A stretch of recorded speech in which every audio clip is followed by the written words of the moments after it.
That's a good one. That's a good one. Oh, God, it's a toad, son. It's a toad, dude. Let's go. I wake up to a little bit of drool on my pillow, feel like it's gonna be a bad day. Gosh, looking at those photos from our intro, old. they are some old photos. Yeah, We update. really need to make a new intro video. Yeah, we need to update the intro video. I'm like, first of all, I'm 35 pounds heavier, and I got this handlebar mustache, so that has to be included into the intro. So, folks, if you're watching, let us know what kind of pictures and content. I do want to keep your dad talking though. I think that's really cool. We gotta keep that. We beeped it out for viewer content or for discretion and stuff. But welcome back to the OneCast. We have an awesome show lined up for you guys today. But before we bring our special guest on, we want to talk about those who support us the most, and that's OneCastFishing.com. Head on over to OneCastFishing.com. Use the code OneCast, all one word at checkout. Get your hands on those snagless jigs, weedless Neds, soft plastics, merchandise, those long neck hooks, and everything else that Ben graciously has to offer you. Catch more fish, lose less tackle. Then while you're online, head on over to CarolinaWatersNC.com. Use the code OneCast, all one word. Ben and Peter rocking their hats, which they have a huge variety of hats. They got all that UPF gear that keeps you protected from those UV rays, to include the gloves, the buffs, the shirts, and all that good garb that you're going to need, especially down here in North Carolina where it's like 876,000 degrees maximum UV out right now. Yep. So head on over, get your hands on those. People, where do they need to keep their eyes protected? You need to use the link in the comments to take you to Hobie Eyewear, grab you some of the floating frames and new hull floats, which are made out of 100% upcycled Hobie kayak plastic. Grab you the frames. Make sure you get those sight masters to help you perform better in low light conditions, cloudy days. Definitely a difference maker in those early sight fishing tournaments. But all the lenses are great. But I definitely highly recommend you get a pair of those, if only for those conditions. And then where do they need to go, Ben? So before your next fishing trip, go on your iPhone, your Droid, or whatever you have, your Samsung, whatever they are now, and download the Deep Dive app. We've been talking about the Deep Dive app for a while. Excellent tool to help you put more fish in the boat by identifying locations and what baits to use. Of course, we've talked about it keeps you up to date on the water flow, the water levels, wind effects. But I just pulled it up here on my phone because if I was out on Jordan Lake right now, and not recording this podcast, I looked up what are the best areas I should go. They're all the spots I would hit first. Yep. So obviously I know that lake. I kind of know where they're at in the summertime or high percentage spots. So it just gives me confidence that if I went to a new lake, that they would be identifying some spots. And I use that app to be able to, whittle down the areas I should focus on. So before your next fishing trip, we all want information. We all want to know the places to go.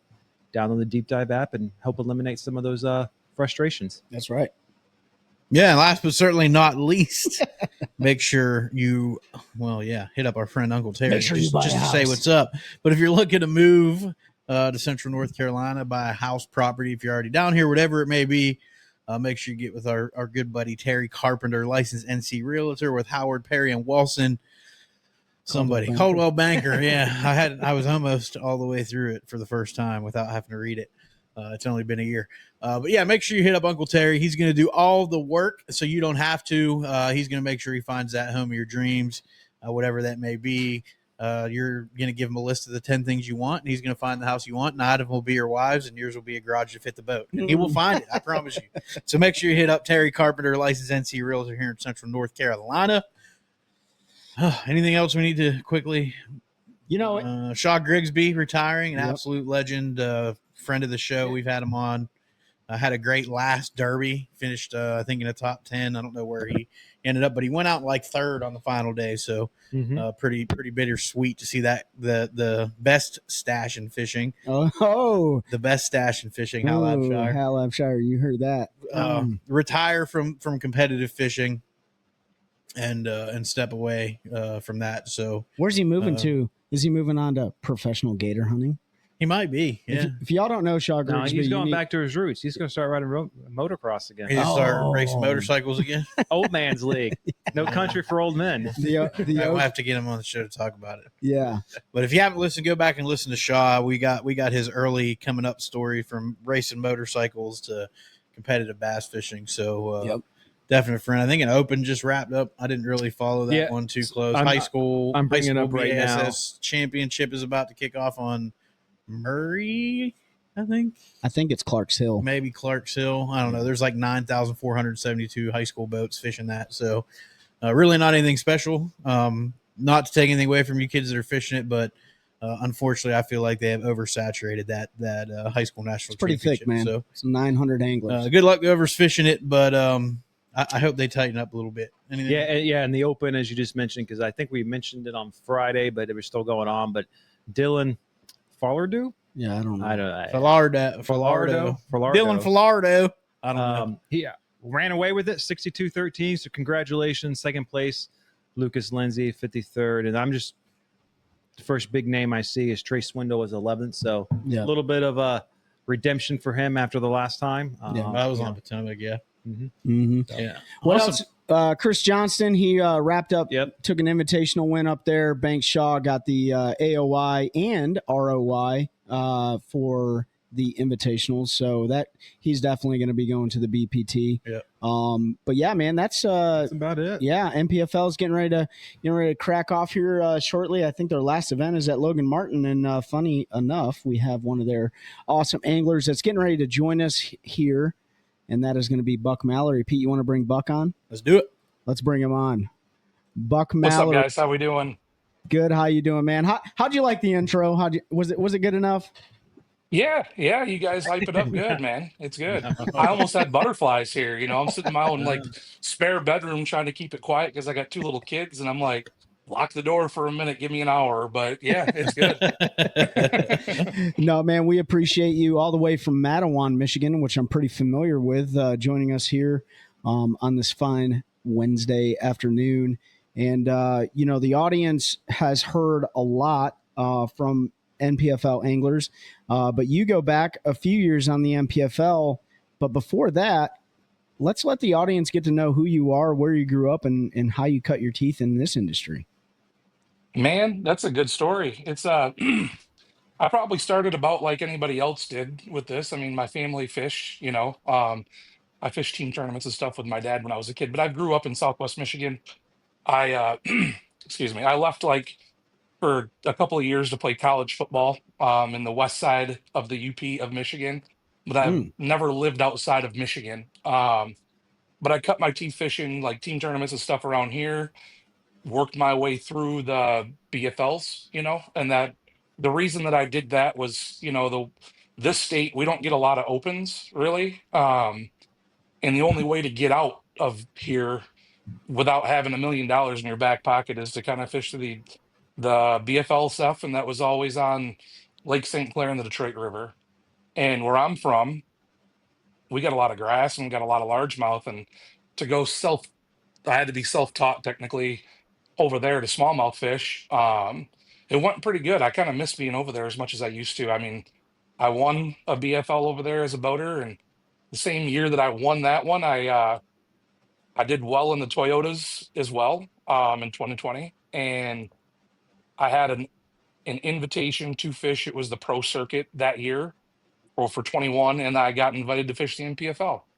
And I, let's call it, took a gamble and signed up to fish the NPFL instead of the pro circuit, even though MLF was the bigger name. But I thought that, the crew over there felt like they had a good home feel and they were really going to work hard for what they were going to do. And, I took a chance at it and I won one the first year. So it's been a pretty cool ride. I've learned a lot. I've met a lot of cool people and caught some really big fish.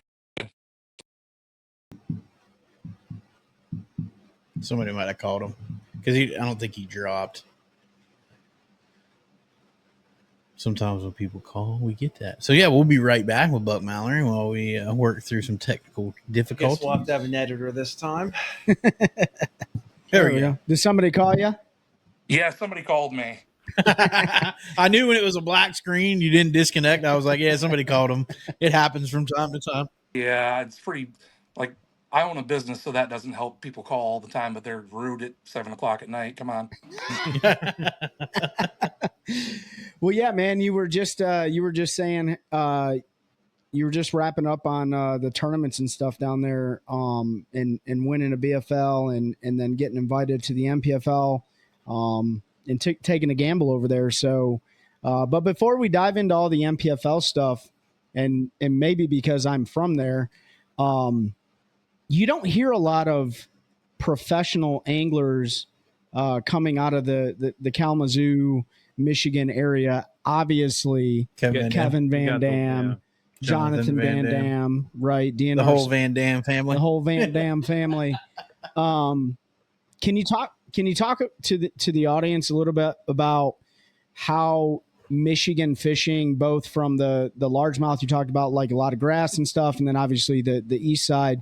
But what are some of the key things that Michigan has taught you, the fisheries that has translated into success for you? To be honest with you, the best thing that I've learned, and it was because I fish here, and we have a vast variety of different ways to fish. The only thing that I'm missing here is like the big reservoirs, so we can have like current driven ledge fishing. We don't have that where I'm from at all. Everything's inland or like natural lakes, unless you're fishing the Great Lakes. But they're grassy usually, but there's always like hard bottom areas. You can kind of go do whatever you want to do. And I've learned that a bass is a bass is a bass. It don't matter if it's Mexico, Florida, or Michigan. And they do very, very similar things all across the country, no matter what's going on. You just got to understand what they're going to do for a time of year and how to build a pattern. And when you can do that, you can kind of take the things that you've learned anywhere and put them to work here or anywhere else too. I mean, I just fished a local tournament, and I actually played with you guys mentioned your intro there, the deep dive app. I fished this place a bunch in my life, but I haven't been there in over a year. And I was driving up with my partner, and I pulled up the deep dive app, and I was looking at like areas that maybe I didn't know that could have like hard bottom, because I felt like the time of year we are in Michigan, I can go shallow still and catch them if I can find hard bottom. And I actually had like 3 little areas that I'd never been, and I went through and I circled through that, and I actually jacked them because of that app. And so just learning like fish nuances and stuff all across the country, almost always the same. They're going to do very similar things. It just depends on what you have for forage and whatever else. I mean, I know that like a lot of the things that I've learned around here, I used at Kerr Lake when I fished there in an open a few years ago. I have a lot of areas up here where I fish big points and stuff, and there's big points there, and I threw a backdraft around big points, and it worked, and I do that here. You know what I mean? So Michigan's a whole lot more diverse than what people think. It's very well known, obviously, for smallmouth fishing. A lot of people think that's just what we do, and honestly, I never caught over a 4-pound smallmouth until I was like 20 years old. Yep. But once I started going, and I went to the east side and learned St. Clair and Erie and some of Lake Huron, it was quick to learn, and it was cool to understand that they're a lot more like a pack hunter than what a largemouth is, unless you're just a big offshore guy, and I'm not. So for me, it was a learning experience there, but it was awesome. And I've taken what I've learned there, and I've used it on Lake Winnebago. I've used it on Green Bay, St. Lawrence River, Lake Erie, Lake Ontario. I mean, you name it. And smallmouth bass or smallmouth bass or smallmouth bass. Mm-hmm. And it doesn't really matter where you're at. They do a lot of the very similar things. Yeah. Yeah, I think there is a big, I don't think there's a huge misconception, but, the North is riddled with largemouth. And you guys know from, my last trip up there, which Buck, I was talking to you when I was back in Kalamazoo, or Seth said that you were going to St. Clair, but man, I'll tell you what, that's all I caught for 3 days was largemouth, chatterbait in the grass and stuff like that. In fact, it built a lot of my confidence using a chatterbait because it's a bait I don't use a lot, and Pete knows that very well. So I actually used Michigan as a good training ground because we have some fisheries in North Carolina with grass, but almost every fishery up north has grass. And I say north as in like Michigan, but I'm sure I know Wisconsin's the exact same way. I'm sure a lot of lakes in Pennsylvania are the same way. So, things like that matter. And it does appear that a lot of the northern anglers that are on the national tours, they do really well in the South too, like Florida and stuff like that, anywhere where there's grass. Of course, smallmouth are smallmouth. They're kind of a stupid fish, but Well, I did want to ask about the smallmouth Yeah. because we've asked other guys this before and we've talked about it because some people think there is a difference. Do the smallmouth act different on the Tennessee River, Lake the Ozarks, Table Rock, compared to all the northern smallmouth where they're all goby forage? So yes and no.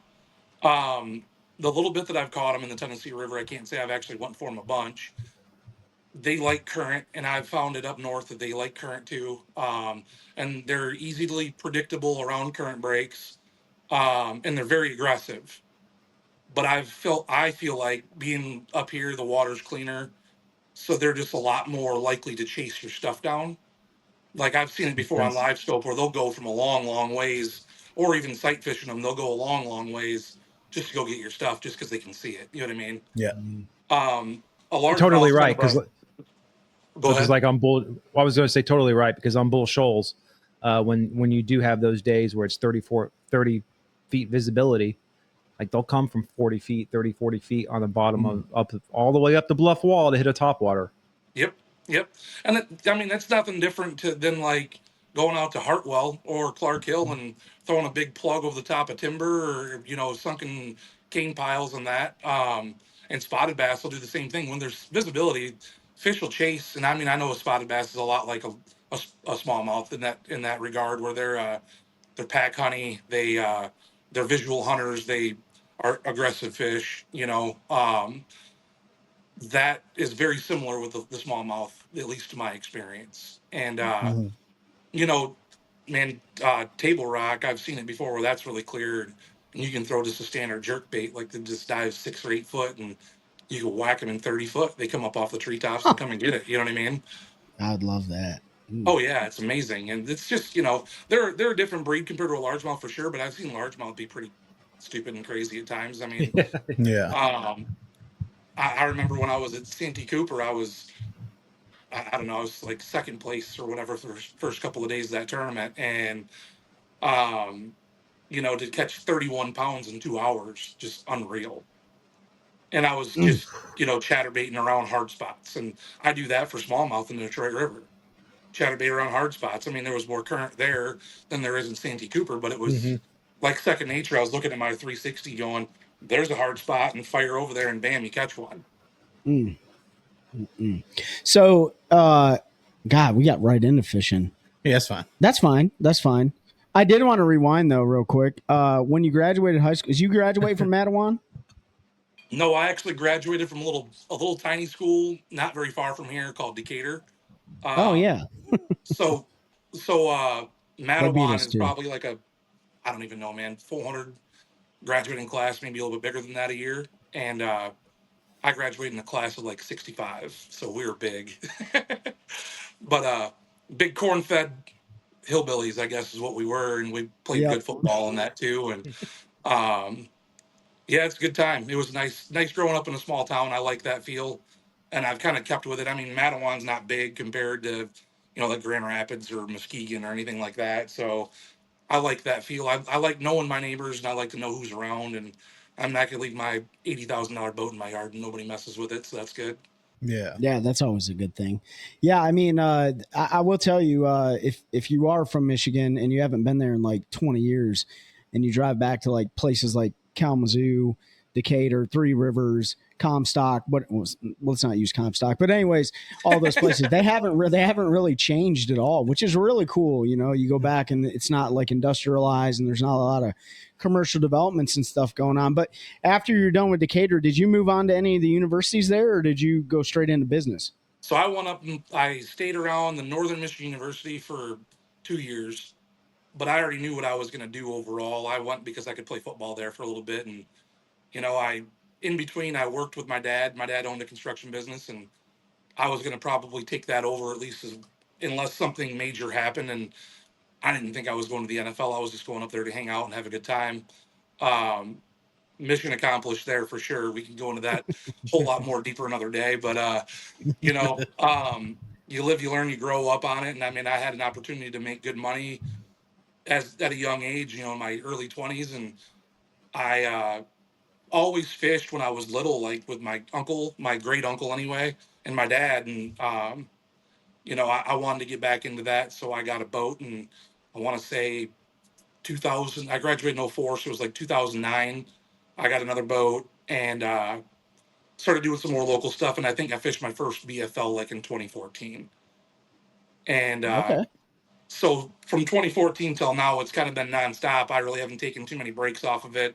Um, Fished opens, fished BFLs, Toyotas, and then got into the NPFL, and it's kind of been history from there. Yeah, for Pete, maybe it's like this in Missouri and Arkansas too. But one of the things that I noticed about Michigan, and Buck, you can attest to this.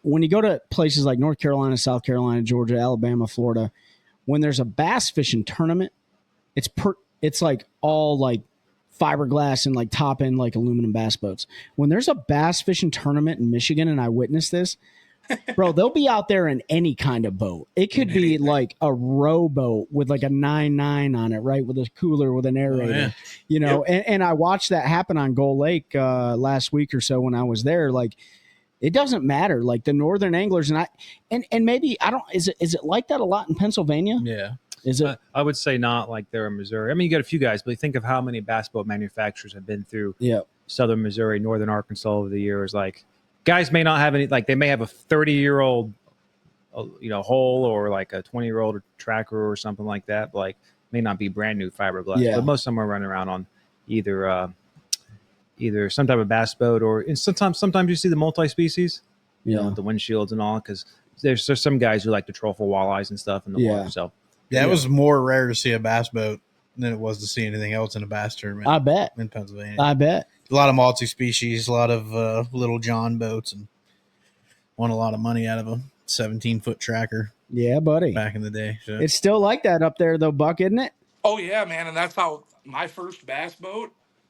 I got it for my graduation from high school present. My dad bought me, so to reference it again, I graduated in '04, and my dad set the world on fire with it. Now I was grateful, so I'm talking crap because it's funny, but it was like a 1987 or 88 17-foot bass tracker, and it had like a 25 horsepower Mercury on it. Yeah. Zero electronics, and 12-pound or 12-volt trolling motor with probably like 40 pounds of thrust or something. And I kept that boat for a while, and I mean, eventually the wood rotted out of it or whatnot because it was already halfway there when I got it. But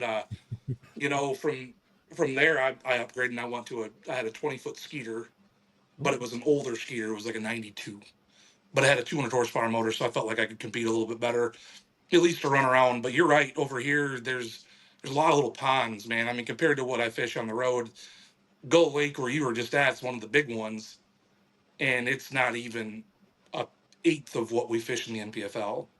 Of course, no. It's only 2,030 acres. Yeah, that's what Wikipedia says. Yeah, from where I'm for any place. Mm-hmm. Yeah, and that's a big lake for. Yeah, from where I'm from, that's a big lake, man. I mean, other than the Great Lakes, right? Now, that's a whole other animal, and that's great to go out and smallmouth fish there. But like on the west side of Michigan, unless it's spring or fall, you don't fish the Great Lakes for smallmouth. They're very pelagic. They come in the river systems like around Muskegon, St. Joe, South Haven, all these little I don't know, harbor towns that have rivers attached to them. They'll pull in and they spawn in the river, and then they get right back out in the lake and they're gone. And nobody knows how. I've not met anybody that knows how to catch them in the summertime there. And you go to Traverse City or up that direction, it's totally different. You go south by Chicago, totally different. You can get out on the reefs and stuff out there and catch them. I'm actually thinking about going down there this weekend, maybe just to go scope them up for a little bit. But that's deep still. Compared to what I like to fish, if I go down there by Chicago, I'll be fishing like in 40 foot. So that's deep for me. Okay. Yeah. That would be so fun. It makes sense. I mean, I went up there and tried to find smallmouth in Gull Lake, and I couldn't catch them, man. Like I had to go down to St. Clair. And smallmouth might be easy to catch, but they are definitely can be hard to find if you don't know what you're looking for and stuff like that. So, how was that for you growing up? Like, you said you self-taught some things, but like when it came to finding fish, in the north and stuff, like how did you find fish? Did you have your father or grandfather, or was it just you out there? So when I was just largemouth fishing and stuff, I fished with my dad and my great uncle. But like, so smallmouth stuff that was pretty well self taught. Like, I mean, I went out with a couple of people. I'm pretty tight with the Van Dams. I actually stood in Jonathan Van Dam's wedding, but him and I are good friends or whatever. And as much as he was willing to share, it's still like until you're out in the boat with him, it's totally different, right? And by the time him and I actually got out and fished together, I'd already fished the BFLs for a couple of years and had some decent success. And um, we went up like quite a few times to like Lake Charlevoix. There's some small little green duck. I don't know, a few other little pond lakes up north that in the springtime it's fun to go whack on them. I mean, you can get right quick. You can catch some 5 and 6 pounders and whatnot, and that's the stuff that like Kevin always filmed. Catching them on jerk baits and stuff. When you'd see them on TV through like the Strike King protein journals and stuff like that. But so we fished a lot of that stuff together, and that's how I learned to like that I'm doing the right stuff a lot. Is like Johnny, I'll call him up and I'm like, dude, I'm having great success doing this. You've done this longer than me. Does this make sense? And he's like, oh yeah, you're doing good. Keep it up. Mm-hmm. And to have somebody that can reassure you, like, I mean, this is a little bit off in the weeds, but it was similar. I had a good day one at Eufaula, and then the wheels came off on day two. The size just went away, and everything that was decent size wouldn't commit to my bait. And I literally wanted to have the biggest meltdown. I thought I was the worst fisherman in the world because I was getting bites and I just wouldn't get them to eat. And then everything that I tried it seemed backwards. Like I could swim a jig through and they would eat it, or they would hit it, but they wouldn't eat it. They'd take the tail. And I was like, okay, I'll slow down and I'll throw this. And I threw like a jerk bait around it. They wouldn't touch it. I'd pitch around it with a jig. They wouldn't touch it. But every time I'd swim the jig through there with like a white swim jig, they'd whack it, but they'd take the tails. And he was just laughing. He's like, yeah, it can be frustrating, can it? And I'm like, dude, I wanted to like snap every rod I had in the boat. Like, how is this possible? I mean, I'm watching them eat it and I can't get a hook in them. And so, to have somebody that's a close friend like that to lean on a little bit when it gets tough is good.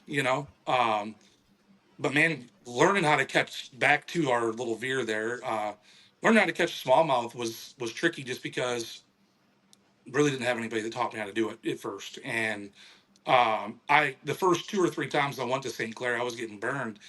That place is so big compared to what I'm used to. I mean, it's like 450 square miles.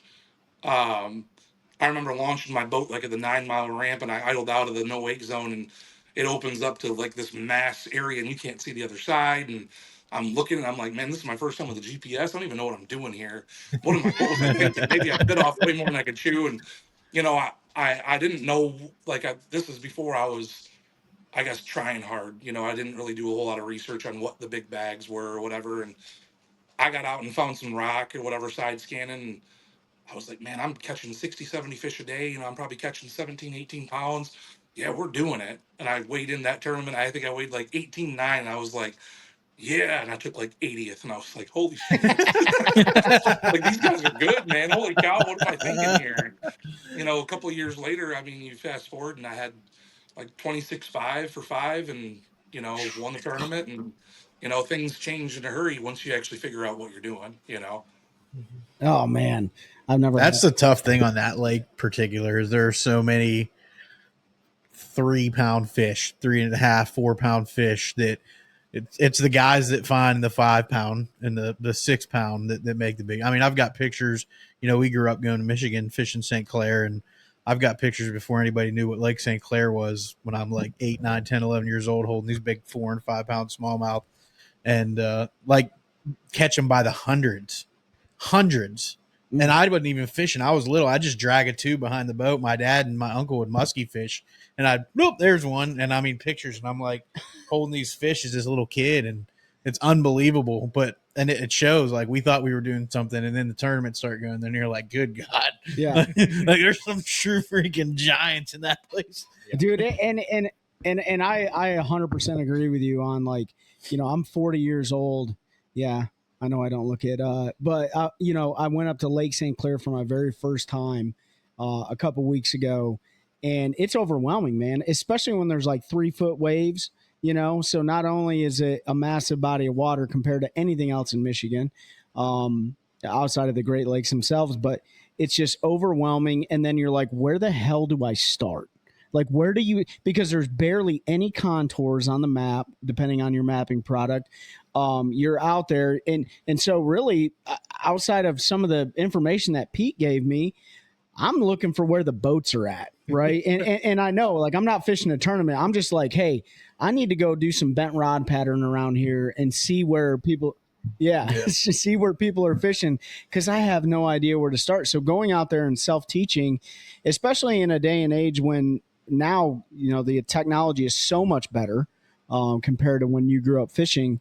I can only imagine how overwhelming that may be. So when you were having all your success going through the BFLs and in the pro circuit and stuff, and this is important for a lot of our younger listeners, you clearly had your career going on. Did you have a family going on at the same time? Nope. So I was calculated on that, let's call it. I didn't know at first that I mean, up until just a few years ago, I didn't think I wanted to have kids. I live a busy lifestyle. I planned on fishing professionally. I wanted to do that. That was always my goal. And then running a business on top of that, and it's twice as busy. And then I figured in my head, I'm like, man, if I throw kids in this, I'll never be able to fish. And I made some changes in the business and stuff, so I'm not having to be as involved, so I can have kids and I can fish too. So it's tough still, though. Like, it's a juggling act. But yeah, you want to. I mean, there's nothing wrong if you can find a way to get sponsored or get help to get into it sooner than later, because when you're younger, it's easier on your body. Like the big rough boat rides. I mean, when I was at the St. Lawrence, I was doing, this is going to blow people's minds that actually drive a boat around. I was doing like 245-mile loops a day to try to win that tournament. And I was doing high risk, high reward. I knew that if I went down there and I fished clean and make it back on time, I could have a shot at winning.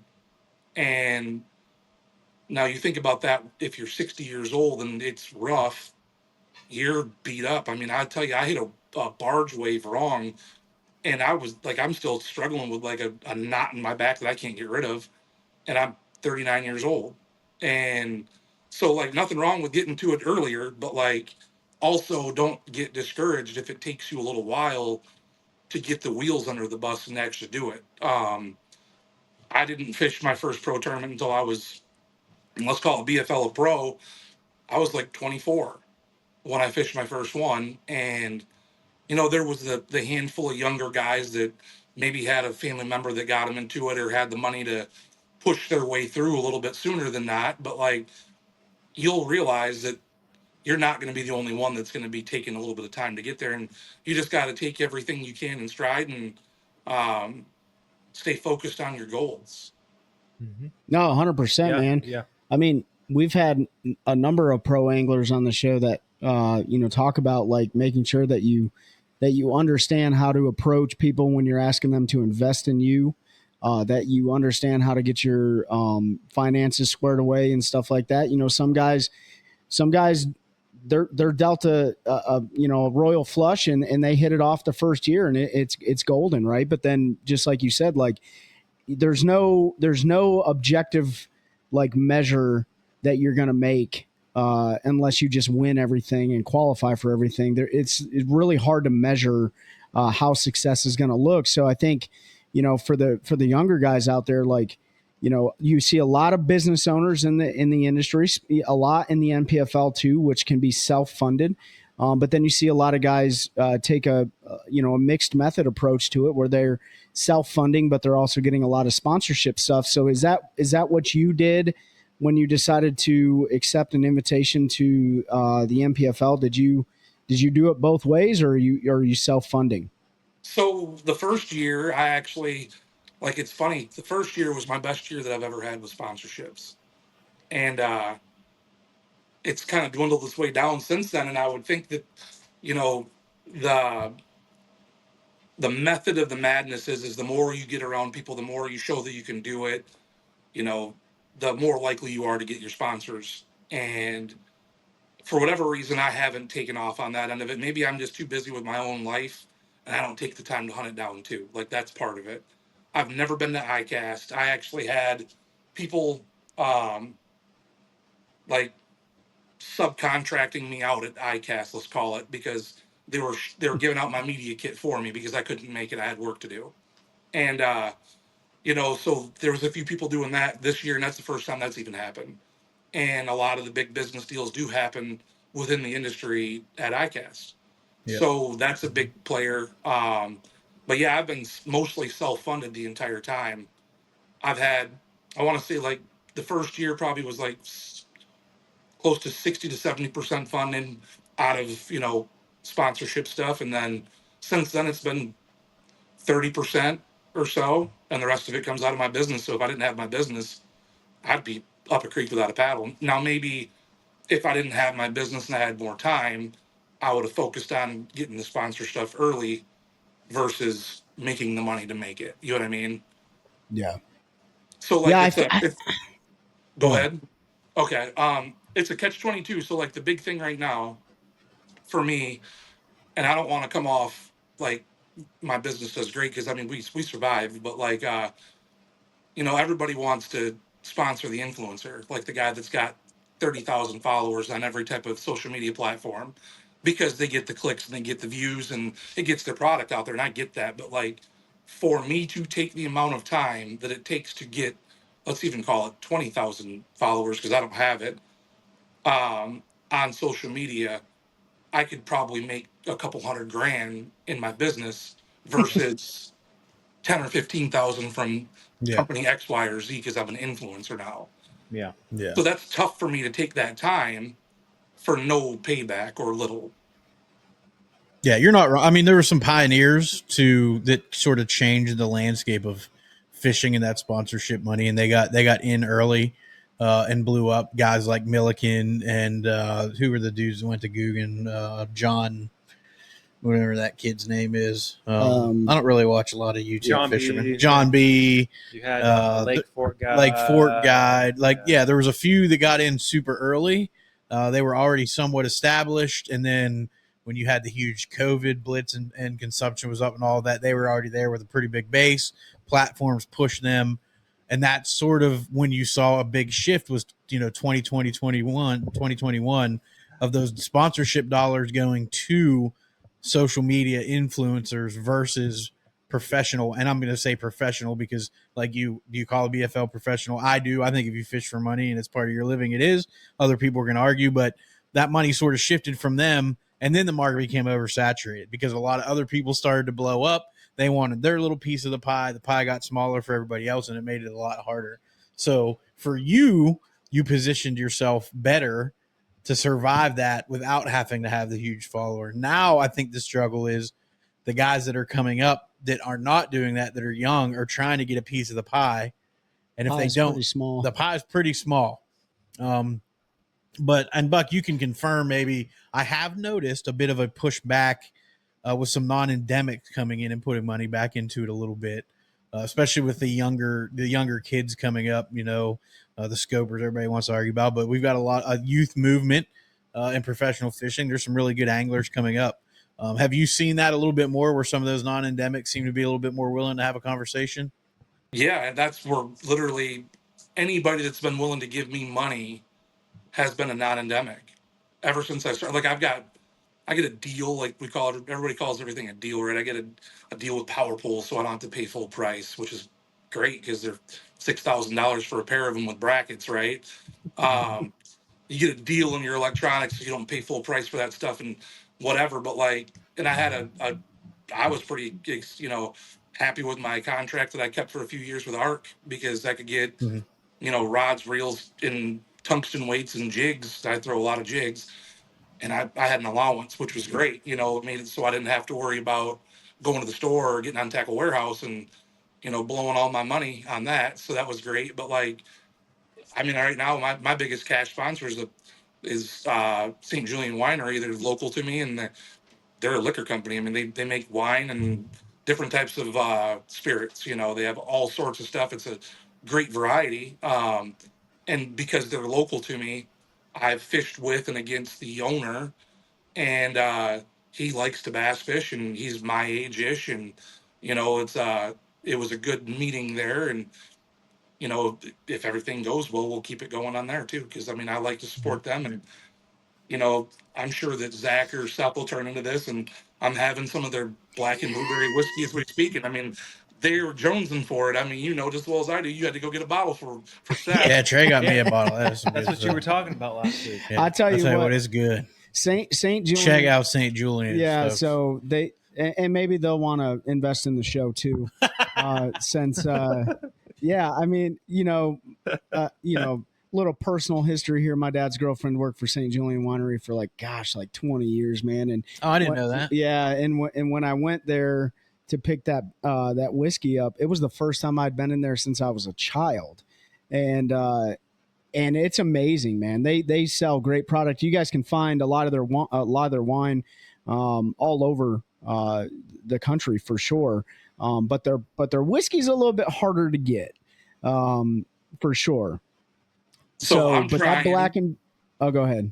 Sorry, I'm trying right now. Now Seth said that he knows a guy, and I'm not putting any names out there because I don't know the guys yet. But he knows the guy that's like he works for, or he's part of a big beer and spirit distribution area in North Carolina. Yep. And I brought that to the owner. His name's Apollo. I said, Apollo, man, I got a connection for you. I'm going to make this happen. Do you have any distribution in North Carolina at all? And he said, no, I don't, but absolutely make that happen because I'd love to be there. So, okay. Yeah, I would love to be able to just go buy it. You get in Seth's ears now and get me that phone number. And before you know it, you'll be able to get that black and blueberry in your guys' town. Well, I'll tell you what, man, we're going to start charging Seth for all of these connections that we're making. But if we can benefit from it too, that's awesome. No, I mean it's important that Pete asked you that question about like the non-endemic exposure coming back into the industry, because I think so many of the young guys and gals that are trying to get in, they're headhunting for all these pro staff deals and stuff like that. And like you said, with electronics companies and other manufacturers within the industry, it's few far in between that you're going to get a solid sponsorship deal with them. They pretty much have their teams picked out every year, and based on their revenue streams, they'll add and they'll take away every single year. It's not as consistent as a lot of guys think. So really running down the private sector outside of the fishing industry, in my opinion, is the way to go. I mean, you hear us talk about Terry Carpenter Real Estate, right? And you hear us talk about other partners that are in the industry, but you got to have a variety in your portfolio. That's the best way to do it. Honestly, I think the best way to do it is like you're doing, Buck, and a lot of guys in NPFL is you start your own business, and as you're building that up, you're fishing locally, BFL, getting experience, and you get to the position where you're your own boss. You set your own schedule, so you can go fish these tournaments. Yep. And more importantly, when you run your own business, and if you are self-funding, there's some things you can do that offset the costs that you're paying for sure sponsorship, right? Sure. So like if you're giving yourself to fish from a business for it's a marketing expense and all this, right? So yep. there's what, and like, so huge benefits if you can start your own business and do that and fish locally and hone your skill and then jump into it, because you're gonna grind when you work on your business. He got another phone call again. Yeah. That's all right. That's okay. We can just talk amongst ourselves until he jumps back on here. Well, yeah, it's fine. I mean, you're good. Yeah, talk about having your own business, and there it was, phone call. 6 or 7:15 on a Wednesday. So you're going to grind and you're going to work, and it's going to be hard. And but you do that for a few years. Hopefully, you can set yourself up, and you're able to go out and chase those dreams in a much better position. That one, you got a fallback plan. You already got something going. It just works out better for a lot of guys that way. I wanted to ask you about it. Ben just brought up a fallback plan. You obviously have one. It's your primary plan. Well, I don't know if it's your primary plan, but you got your business. How many guys in the industry do you see that have zero plan, man, if there's a catastrophic failure in their national touring? Man, there's a lot of them, and it's you see me scratching my head. I mean, I could give you a list, and it's tough because like everybody's hunting down the metaphorical golden nugget. You know what I mean? And we all think that if we win a national level tournament, the money's coming. Or if you win a Bassmasters Classic, the money's coming. And I think the Bassmasters Classic probably it is that way or whatnot. But like, till you go there and you win it, there's not a golden nugget, and it's pretty hard to just fish on the what ifs. I mean, if you can set yourself up for it and you keep it moving, cut enough checks, you can survive. But you're not getting ahead. I mean, you like for the NPFL, and I'm thinking a little bit here, but like so we have 100 boats roughly left. You know, there was I don't know 19 or 20 guys that bailed out because they couldn't afford it, and that affects everybody else's paycheck as it goes Yep. because the less people that are in it, the less money there is to put towards the earnings. And but like if you're not cutting the top, unless you're living like if you're sleeping in a truck or a camper or something like that, like a truck bed camper, you know the cost of it of the travel alone makes it so if you're making like the last check the $5,000 check you're so far backwards it doesn't even come close to making even. Sure. And you know you got $5,200 just for an entry fee. So if you make a $7,000 check, your travel's covered with your entry fee, but maybe your gas or your tackle or whatever you need to do with your boat might not be. And if you have a breakdown and you need to repair something, you better have a new enough boat that's got warranty or you're screwed there too. And yeah, you got to have a little bit of a nest egg or maybe some high limit credit cards that you don't really use much if you don't need to. So like stuff like that goes a long ways, you know, but like, yeah, I've seen it enough. There's guys that survive it too. I mean, there's guys that I've watched them from the first year of the NPFL that have figured out a way to make it work. And now they've gotten other, you know, sponsors and whatnot that have helped. But like when they started off, they were just like a wing and a prayer. And I guess if that's the mindset that you have and this is your only option and you have to make it work, that might be more of a driving It's a factor to motivator. make you have to fish right. You know, you really know that like your next meal is coming if you cut a check or not, and that's probably a little scary. But like at the same time, maybe makes you fish a little more focused or whatnot. You know. So Well, oh, go ahead. just a quick disclaimer for the kids listening: do not do the high limit credit card deal. Yeah, probably not. Do the not best. recommend that 23% interest rate on. That's a fallback plan. That's Big like so time, like yeah. if you broke your truck and you're driving and you needed new tires and you don't have $1,500 in the bank to throw into it because you spent it on your dang entry fee, but you got to get back somewhere. Throw it on a credit card, sure, but like make sure you can pay it back off. Yes. We talked to plenty of guys that have been doing this for a long time. The John Cruz and folks that have seen guys bankrupt, sell everything multiple times, credit card debt through the years, and have to file for bankruptcy, and they disappear for a few years, and then they get a little bit of credit back, and they're back in a new boat, chasing it again, and that's just. I mean, I give those dudes, I guess, credit for chasing the dream, but at the same time, that's not really any quality of life when you're constantly stressed over. Sounds like a nightmare. Having to cash a check to survive. But yeah, I mean, it's a tough situation. You set up well. You kind of started off saying you picked the NPFL over what's now the Tag Warehouse whatever Invitationals. I think it was a pro series back then because of the feel, and we agree with the feel. I don't know if you ever had fished any FLW, but being around that, it's a very similar family type feel. And I know, so you fished the first year, you won one. Yep. Which was Winnebago, right? Winnebago. Yep. Winnebago. Yeah. And that was like fishing at home is what that was. Yeah. I would say that was pretty similar to what you were in your comfort zone.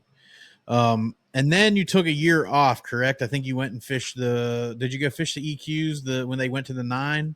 Yep. So I did that. That was after year 2. So I fished year 1, year 2 in the NPFL. And then I went, so it's 21 and 22 NPFL. 23 was the EQs. That's and right. Then 24 and 25 I've been back in the NPFL. Okay, that's right. Yeah, because I actually saw you on Car Lake. I was doing a media ride along with Destin Demarion up there. and saw you up there running around in some areas that he was checking during one of the days of practice. Can I Tell just Dustin say, to like, leave my stuff alone.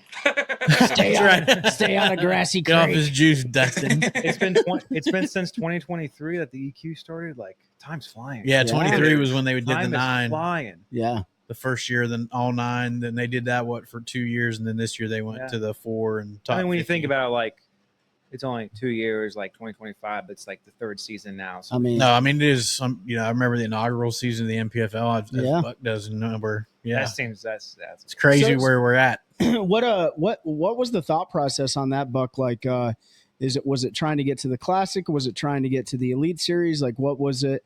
What did you enjoy about it? And then what brought you back to the NPFL?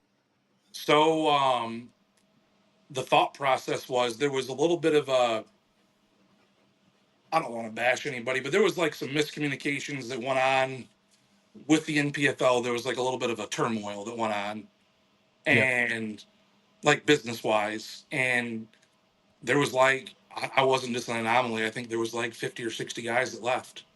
Yep. And that was their year that I think they only had like 57 boats all year long or something. But I went to the elite, or excuse me, the elite qualifiers there because I wanted to try to qualify for the elites. I thought that, it'd be a great idea and a great opportunity. Well, then it was, don't get me wrong, it was fantastic. And it's a cool space, but there's dudes that do that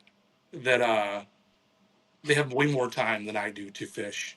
And now, like that was my first full year with a kid. So it was stressful on the home front. My wife was pulling her dang hair out. And, for the 9 tournaments, man, it's just a long time being away from home when you have a newborn. And I was like, you know what? Maybe we'll back it back to the NPFL because it's 6 tournaments, not 9. You know what I mean?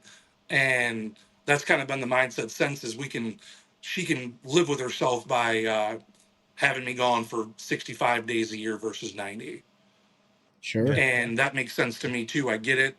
We've got one that's 2.5 and one that's 17 months old or something. So we got 2 pretty small ones. Both, I mean, one's potty training, but one, both of them is essentially in diapers. It's a tough season of life to have somebody so she has a full-time job too. She loves her career and doesn't want to leave it, even though, like we've talked before, of like her coming to work for the business, that way we can keep it running that much smoother when I'm out of town. But just for the fact of me being gone for 60, 70 days on its own is enough. And, Sure. maybe when they're 5, 6 or whatever, 6 and 7, maybe push another time to see if we can get to the elites or something like that. But the 6 tournament format right now is pretty decent. Agreed. It's nice and spread out. It doesn't impact your business as much. It doesn't impact the home life as much. You still have a chance to win $100,000. You get a way better trophy, and it's spread out when you do win one. It's spread out more between events, so you're not like, you don't have to be on the road back-to-back weeks, and it just feels different. I mean, I've grown up going to a lot of the different events, and there's just a different feel with the weigh-ins and being around the anglers. And I mean, I'm not bashing any organization because I think they all have their place. I'm not calling anybody out, but everybody that is fishing in the NPFL, I've never met anybody that wasn't happy to just be there and fishing. You don't get that with every other organization. You go there and guys are miserable. You got guys that are doing it just because their sponsors are telling them that's what they have to do. But everybody's happy to be fishing there. Brad, Paul, Big Al, the rest of the team do such a good job running that organization. And we're coming up on an hour, and we haven't even really talked fishing. So there's definitely going to be a part 2. We talked a for lot everybody listening, because I do want to talk about your NPFL tournaments, the season, and all of that. But we went down a great road talking about sponsors, and we've tried to bring light to the family. Destin actually came on and talked a big portion about, if you do want to do this, think about the family, because he was away when his wife went into labor. He had to drive part way back and then find somewhere to park his boat and then jump on an airplane, fly home, see his daughter be born, and then get back on an airplane and leave. He was in the Elite Series during that time, so he had to get back to make it to practice, not miss a tournament. Folks don't always take those things into consideration, and I think it's important you highlighted, being away. And when you look at it in days, that was also something nobody's ever done. 95 days away from the home in a year versus 60 something is a huge difference. That's a month. You're gaining a month at home, and with your business. So I appreciate you going into that. We'll talk briefly, since we did bring up that you won the one on Winnebago. What to you? Not that you weren't proud of both of them, but was there a different feeling to win that one on Winnebago than a BFL at home? Just being that it was a different kind of national touring series versus more of like the local stuff that the BFLs tend to focus on, or how was the feeling? Yeah, absolutely. It was a huge accomplishment feeling anyway. Um, you know, I up until that tournament, I mean, I went in pre-practice because it was close enough to home, but I'd never been there before, never fished out there. I had no idea what to expect other than what I learned when I showed up, and to win that one. So like, I'll cut to it. I was fishing like the way I like to fish at home. I'm a shallow water angler. I like to fish shallow water cover when I'm largemouth fishing. Um, if I'm fishing for a largemouth bass and I'm fishing deeper than 10 foot, I'm probably lost. And I didn't really have that plan when I went there in pre-practice. I did some research, and early 2000s, that place had some hammer smallmouth in it, and I did this. Now, not picking on anybody in the NPFL, but I was looking at my roster and I went, man, 80% of this field ain't never caught a smallmouth bass in a tournament before, other than like in the Tennessee River. If I can go out and fish these more like a Great Lake style smallmouth, I can get on a pattern. I'm gonna blow this thing out of the water. And I practiced for 2.5 days of pre-practice, and the first day I was out there for like 14 hours, and I caught one smallmouth. Oh, And on the way back to the boat ramp, because I was beat, and it was end of July or whatever, hot for up here, and I saw this dock that was close to the boat ramp, and I went, man, like latitude, longitude wise, this lines up almost the same as my home. I bet I can go over there with a jig and throw up there and catch at least like a small largemouth, just to say something went okay for my day. And I went over there and I threw up there and caught like a 4 pounder, and I went, oh well, maybe we'll use that as a little bit of a stepping stone for the rest of the week, and went out the next day, planned on going to the north end of the lake and just graphing and looking for rock piles and fishing for smallmouth. And it poured rain like sideways that day for the first 2 hours. And I stayed like in this little river spot that I launched the boat, and I picked up a spinnerbait and just went through the grass and whatnot and fishing around some, rocky structure along the shoreline. And man, it wasn't a big bag, but for there it was big. I had like 15 pounds and all largemouth. And I'm literally laughing because I talked to like 9 guys that had already won up in pre-practice. So I was there the last week of pre-practice then, and they were like, man, if you can catch 7 pounds a day, you're going to cut a check. And I'm sitting here looking at 15 pounds just fishing the way I like to fish. And I'm like, man, maybe I'm onto something. And I just so happened to see that there was a tournament going on when it did stop raining. I ran in and I watched the weigh-in, because we're allowed to do that. Like, we can't ask information, but like I can watch and see who wins and what wins with.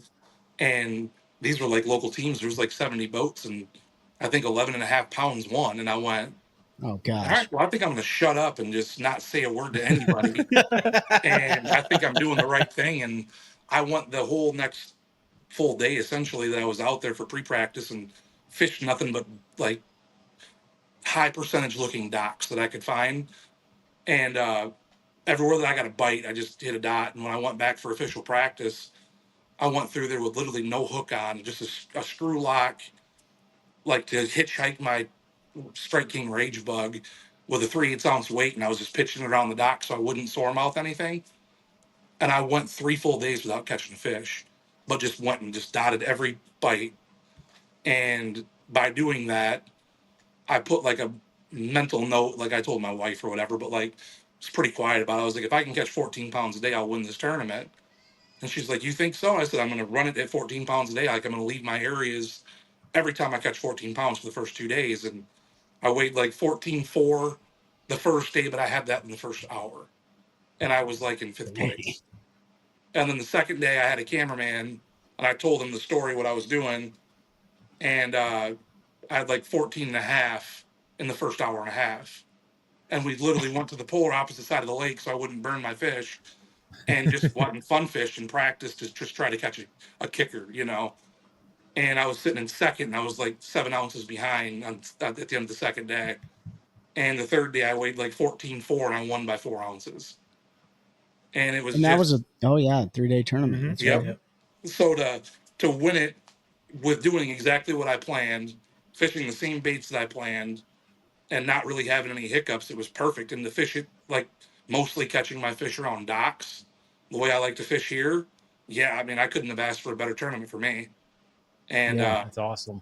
you know, I almost had a meltdown. I have a everybody always says this. Now we're on the story, so I'll get like a little bit deep with it. And it's almost sentimental, even to this day. Whenever you win one of these things, because there's so many good guys. Even the first year of the NPFL, there's so many great anglers. Yeah. Things got to go your way, and it just has to be just your day or your week, whatever. And Keith Carson, he fishes in the MLF stuff still.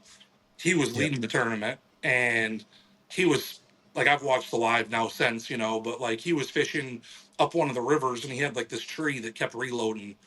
And the first 2 days, he whaled them out of this one tree. Well, the third day, like a local was out there with a chainsaw and cut the tree out of the water. Oh, what? Actually, I kind of remember this I story. remember that now. Yeah. And he had other stuff that he caught fish on, but obviously his main piece of structure, getting yanked out of the water, didn't help him any. And another guy I'm great friends with, Bryant Smith, he fishes the Elite Series. Yep. He's a buck and bass guy. I've been working with buck and bass since 2020. He just like him, and we chat to this day quite often. And he was like in the top 5, and he had a mega bag the third day, but he brought in 6 fish. And like yeah. now, I can't tell you, obviously, not looking at the official scale, if he would have beat me or not. But like him and I have both discussed, it was close enough to like make me sweat. You know what I mean? And Yeah. so things like that happen. And like, to be honest, I started my day strong, and I hooked, like, I've had this little lily pad flat that I was pitching around. I was light flipping. I was throwing a 3/8 ounce weight, 17-pound line, and every fish that I caught in this place was like a cookie cutter 3-pounder. And I pulled 3 or 4 out of there every day, and I left it and pulled up there the final day, and I caught one first flip, and it was like the third or fourth flip I hooked one. It was like in one of the clumps, and it was like a 4 or 5-pounder. It was, a big game changer for that place. And it had me wrapped up good, but the water was only like 1.5 feet deep, and I'm seesawing with this fish, and I'm like, man, you've caught like 15 fish out of this clump in the last 3 days. Get that fish out of there without blowing them out, because you might just really finish your day here. And I played seesaw with that fish long enough, I broke my line. And that was the first fish all week that I lost. And I had like a little bit of a spill there where I went like 3 hours without actually landing one. I lost one, missed them, lost them, and almost spun out. Like, I mean, literally, I was on the verge, and I finally got it back together enough. And I remember I was running like all my Plan B stuff, even because I spun out so bad. And I had like something like 12 pounds, and I was running back to the boat ramp, and I literally told the cameraman, I was like, you know what? Second's not bad, I guess. And I was kind of like making peace with it, that I didn't quite land on what I needed. And I only had like 35 minutes to go until I had to be checked in. I had like a 20-minute boat ride, so I was tight on time. I was like, oh, let's go fish some docks by the boat ramp and call it good. And I was going north on the lake, and I remember looking over, and I had hummingbird helixes then, and I saw like a dot in a bay, and I was like, what was that from? I like panned over to it as I was running 70, so that's not safe. Don't do that at home. I panned over, I'm looking at it, I'm like, oh my God, that's that dock I caught that 4-pounder on in pre-practice. I haven't even been over there. And I was like, I looked at the camera and I said, hold on. I mean, this is a little bit out of the way, but I think I have time to make one toss. And I ran over to that dock, literally, and I remembered which one it was, and I sat down in like a foot of water, dropped the trolling motor, went right to it, and I pitched my bug underneath there, and on the fall, I watched my line jump, and I'm like, you have got to be kidding me. And I reel down, and I jack this fish, and I see it turn into the water. I'm like, oh God, that's a 4-pounder. That's what I need. And I'm like, do it smart, dude, do it smart. And I like bring him to the side of the boat, and I was going to reach out and scoop him because we don't use a net. And I saw that I had him kind of stunned. I mean, I jacked him to his mouth was wide open. He wasn't even fighting. And I like reeled down, I swung him in the boat, and on my my brother's grave, dude. I mean, it was like, got him over the side of the boat and the line broke in the air, but the fish was on the Oh my bottom of the boat, gosh. and he fell in the bottom of the boat, and that coal right there got me to win. Dude. When it's your time, it's your It's your time. time. It's your time.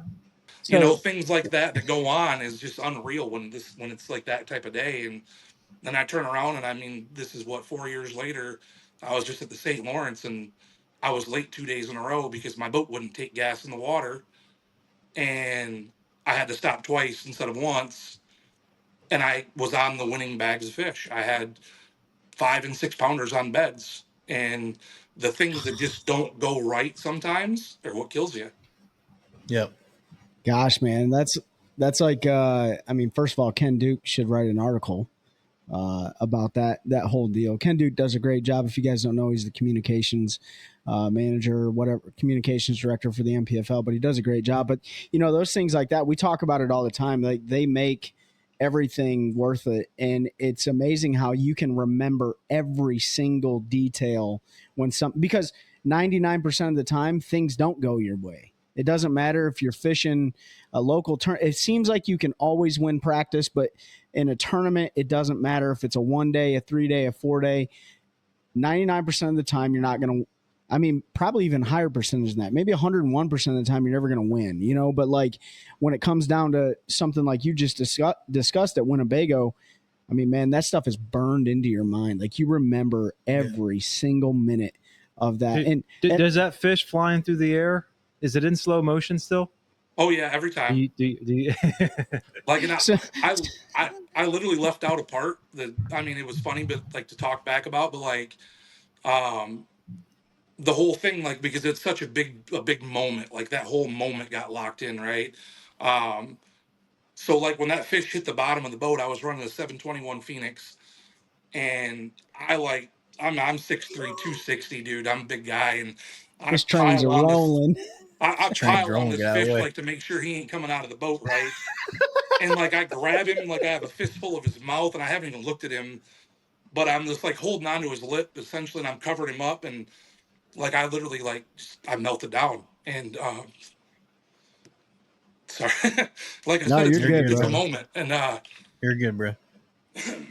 the cameraman was like, "You good? You good?" And I'm like, I'm not gonna drop an F-bomb, but I did there with the camera right in my face. I was like, "Do I have a effing 4 pounder in my hand right now?" And he said, "Yeah, buddy, you do." I said, "Then we're doing great." You know what I mean? And I jumped up and I did like I'm not good at doing them, but I did a big old woo. And there was a party going on like 3 docks ahead, and there was a dude that was pissed drunk on the dock, and he was like, "What'd you do?" And I said, "I just won 50 grand, brother." And he's like, "Hell yeah, come back and party with us." And I was like, "I'm yeah, man." But those are the things that I'll never forget that. Yeah. Man, I'll tell you what, that's a extremely special moment. That's a great story. God, we have so many of those moments too. Those are the ones you don't forget. Those are the ones you tell your kids about and tell your. I mean, most of the time when I tell my wife something like that, she's like, "Yeah, whatever, I don't care," But when I tell other people, they're like, "Man, that's super cool." Dude, I definitely, I think Pete's right. We gotta do part two. Yeah. We got to part do two. a part two. Do you want to do a part two and come back on and just talk about NPFL exclusive stuff? I just have. Do you want to do it after the season, or We can do it after the like a season. season wrap up? Maybe. Yeah, Yeah, we hear about all of this year. We talk about your other years and just kind of recap your journey in the NPFL. Because that could be that's gonna be a whole nother hour if we start down that. Yeah, train. we'll do it. So I did have one last question for you, and I'll turn it over to these guys. After the Winnebago tournament, did Keith Carson come to you and said, "Who did you pay to cut my tree down?" No, and I'm gonna give him credit, man. Now, like, he won. I think he already won 2 at that point that year. Maybe it was just 1. Yeah. But I've never been in the top. Like, that was the first time I had been since, but that was the first time I was ever in the top 10. And they make us line up, and like, I didn't even know we had to do that. I wanted my fish to be alive when I checked them in because it was hot. And I remember pulling the boat out of the water, and Brad came running over to my wife that was like driving me up towards the stage, and he's like, "No, get him back in the water. You guys got to wait till like you're last to weigh in besides Keith." And I'm like, "Oh, great, I have to wait." And I remember getting out in the harbor and like power pulling down. And I was on pins and needles, and Keith pulled up next to me and he was like putting his stuff away. And I was like, well, if he's putting his stuff away, I might as well do the same. So I started doing that. And I picked up my power poles and I trolled over to him and I was like, all right, dude, I can't stand it anymore. I don't know if I'm allowed to even ask you this, but you got to tell me, did you catch him today? And he looked at me and kind of smiled and was like, did you? And I took a breath and I was like, well, I don't know if I should say this. And I was like, I probably have 14 again. And he was like, I think you won then. And I went, you do? And he's like, yeah, man, I only got 4. And I went, and now like, then it like really set in. I was like, holy God, there's actually a chance here. You know what I mean? Now, Brandon Perkins, who won, I think he's won 3 of them, made it super interesting. If you guys ever want to really watch a crazy weigh-in, turn that one on the YouTube one time. But he was like in 10th or 11th place, and he was quite a ways out of it. And he went out in the wind on the last day and caught like 18 pounds of smallmouth. And I beat him by like 4 ounces. And like we made a joke about it. Like Big Al's always a big storyteller or whatever on the stage. And I'm doing the math, man. I'm looking at it and I'm like, I ain't got him by much, but I got him. I mean, it's going to be like 2 ounces. And, you know, Al was like, I think that Brandon just wants to talk to you about this. And Brandon was like, I don't care about the money. I just want the shield. And I was like, get me up on stage. I'm going to win this thing. And sure enough, it happened. And hi, baby. What's up? Hey. We got another special guest here. Yeah, this is my little girl, Hi. Yulee. Hi. Say hi. And this is my daddy's girl right here. So she'll be the fisherwoman here soon enough. Nope, you can't have that. That's daddy's water. Everyone loves St. Julian Winery. Yeah. That's some daddy juice. I mean, right Trey grew up there. So. Hey, Come over here. my name is Trey, and I am not an alcoholic. But no, that's super awesome, man. The Big Al makes things very interesting too. He does a great job.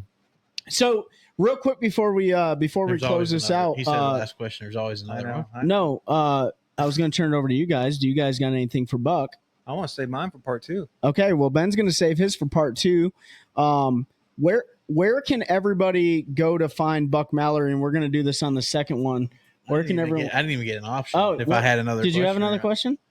I did. I Okay. wanted that Okay. sort of But because I can't remember. Was that the one when Keith was catching them like yo-yo and the chatterbait in that tree? Okay. Yeah. Okay. Yeah, I do remember. I was trying to spark my memory because I remember the tree getting cut down and all that. But no, I don't have anything else. So I'm going to cut Trey off because he's talked this entire episode like he always does. Told you. We're coming back. He asked all the questions we would normally ask, and we just let him talk because his wife doesn't let him talk very much. No, I'm just kidding. I'm trying to Love get you, Ken Randy. Duke. I'm trying to Anyway, Ken Duke, hire me. anyway, we want to give you a chance to officially, shout out all those that make this possible. Obviously, you said you self-fund a big portion of it, but we still can't do it without those companies that do help us out, whether it's through discounts or a little bit of money. So just go ahead and shout them out. Yeah, man, I got to think. I mean, I've been with Buck and Bass. They're the outdoor apparel company, and T-shirts and whatever too. We do a whole lot of stuff. I've been with them since like 2020, and you're gonna hear Dad as the in the background. No, you're good. So them, I mean, I got to deal with Power Pole. I mean, they've been great to me for 5 years now. I work with Daiwa and Powerhouse Lithium Batteries. They do a big amount for me, and obviously, you guys love the St. Julian Winery stuff. I do too. The huge shout out to them. If it wasn't for Apollo, I wouldn't know what I would be doing this year, except for buying more of that black and blueberry stuff. And, so I'm really appreciative of them, and anybody else that lets me get on, like you guys, your podcasting this. I mean, it's going to go a long ways. I mean, this is just it's a big family ordeal here, and all we want to do is just keep on keeping on and making it. So I appreciate you guys having me on and sharing my story with all the people at home, and hopefully we can have just as entertaining of an episode too when we come back to it. Yeah. Oh, we will Absolutely. for sure. Where can they follow you to follow along on your journey and on your socials? So I'm on Instagram, Facebook, and TikTok. I'm not great at any of them, but I do my best. But I think this is gonna be funny. So no, not right now, baby. Hold on, Daddy will help you in a minute. Kid's a little terrorist. So my Facebook is Buck Mallory Bass LLC, and my Instagram is at Buck Mallory _fishing. And I think my TikTok's the same, if I'm not mistaken. That's sad that I don't know it offhand, but No, yeah, it's follow all good. along. I'll I link do them down post a below bunch. too.